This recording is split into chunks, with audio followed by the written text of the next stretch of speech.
Ce barrage entre Toulon et Castres marquait le début des phases finales du top 14, respectivement 4e et 5e de saison régulière. RCT et CO se retrouvaient à Mayol pour une place en demi-finale. Un partout dans les confrontations directes cette saison. 3-3 après une pénalité de Lee Alfpenny et de Benjamin Urdapileta. Les Toulonnais à l'attaque avec le point de fixation créé par Mathieu Bastaro. C'est ressorti par Sébastien Thiousbord du jeu debout avec Juan Smith, François Trindu qui casse la ligne.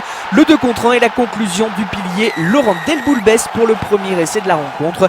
Peu de jeu jusqu'à présent mais des Varois récompensés de leur domination territoriale. Les Castrais étaient jusqu'ici bien en place en défense mais les contacts sont rudes et l'ouverture est finalement trouvée. L'ancien joueur de Yona marque son deuxième essai de la saison. Alfpenny transforme et passera une deuxième pénalité.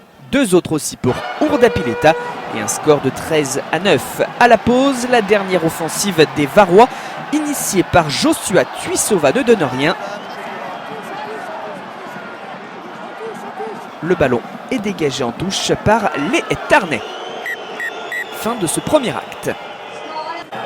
L'équipe de Christophe Furios avait notamment ciblé le début de seconde période et revient à 1 point après une pénalité de son buteur argentin. Le renversement, situation d'avantage, le surnombre qui ne peut être exploité et l'on insiste avec l'ancien Toulonnais David Smith. Le public qui gronde, Castres a un de plus après le carton jaune contre Liam Gill suite à un précédent temps fort terminé dans l'embut par Thomas Combezou. Monsieur Ruiz n'avait pas pu voir le toucher à terre et intervient à nouveau car il s'est passé des choses sur cette offensive. Il y a aussi beaucoup de tension sur le terrain. Les explications. Si l'action est dynamique, qu'elle n'est pas volontaire, on est à 10 mètres d'un décès, il y a un 3 contre 0, un 3 contre 1 qui peut être négocié, un 2 contre 0. Là pour moi les joueurs qui reviennnent sont vraiment très loin par rapport à la situation des deux blancs. Donc pour moi le 11, ça sera carton jaune et essai pénalité.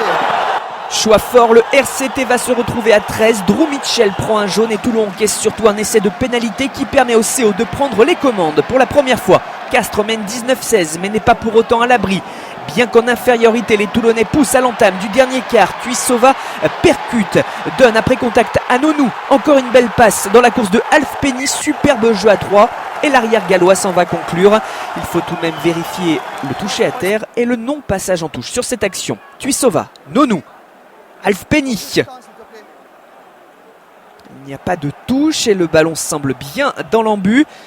Moment important car il permettrait à Toulon de repasser devant dans un match fermé où les occasions sont rares. L'essai est bel et bien validé, il est décisif.